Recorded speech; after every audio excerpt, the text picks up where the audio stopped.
Let's talk about measuring angles with a protractor. Perhaps you've seen a protractor. They have a picture of one here with an angle over the top of it. Okay, a protractor helps us to measure an angle. Now, an important thing to know about protractors, notice they have two sets of numbers. They have small numbers on the inside and that get larger as you go to the left. And then on the outside, they have small numbers on the outside as you go to the right, getting larger. Okay, it just depends on which direction your angle is opening.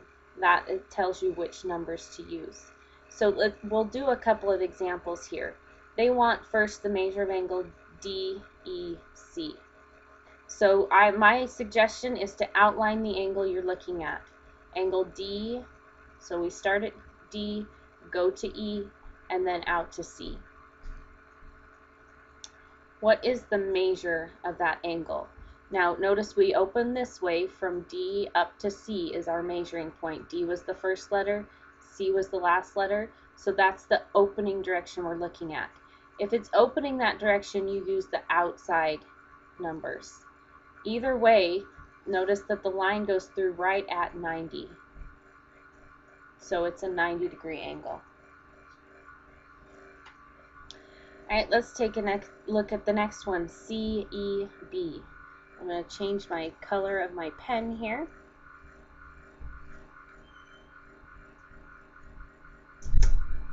Okay, so CEB, again, always the safest way I find is to trace it. So start with your letter C, then we're supposed to go to E, so we go straight down to E and out to B. What's the measure of that angle, CEB? Well, notice it doesn't start on one of our zero lines down here. It's kind of up in the middle. So one thing you can do is look at the measurements. Notice here, what's the measure there? That's a 60. And where our other line comes through is at 90. So we would just find the difference between 60 and 90, or 30 degrees. So this is a 30-degree angle. So you're really finding how many degrees are inside of that angle. And since this angle was this portion here, okay, we looked at how many degrees it had, and it went from a 60-degree reading to a 90-degree reading, which was 30 degrees. Alright, I'm going to go ahead and clear my screen real fast so we can do the last two.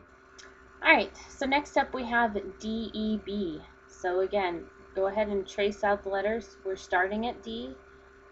Following the lines, we go out to E, and then up to B. D to E to B on the lines. Now, when you measure the angle, however, you want to know how much of an opening you have. So how wide of an angle is this opening?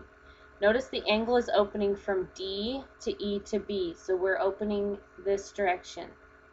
That means we want to look at the numbers on the outside, and just as a general rule, you could probably tell when we get over here to B, what are our measurements? It's either a 60 or it's 110. Anytime it opens up past straight up, it's going to be bigger than 90. Okay, so 60 would not make much sense because 60 is an angle that's smaller than 90, and we know our angle is bigger than 90. So if we read our compass, or excuse me, our protractor here, B, the ray EB goes through there right at 110. So the measure of this angle is 110 degrees. Alright, go ahead and take a look at that last one while I erase. What do you think on the last one? What's the measure of angle BEA going to be?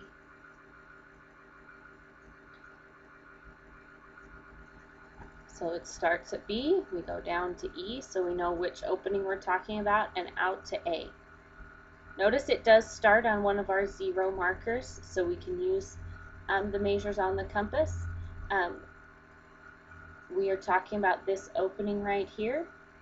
Okay, notice that's small. It's not passed straight up. This is a small opening. We call those acute angles. How many degrees? Well, if you go through the line here again, this is either a 60 or a 110 degree angle. What do you think? This is small. It doesn't go past the straight up and down angle.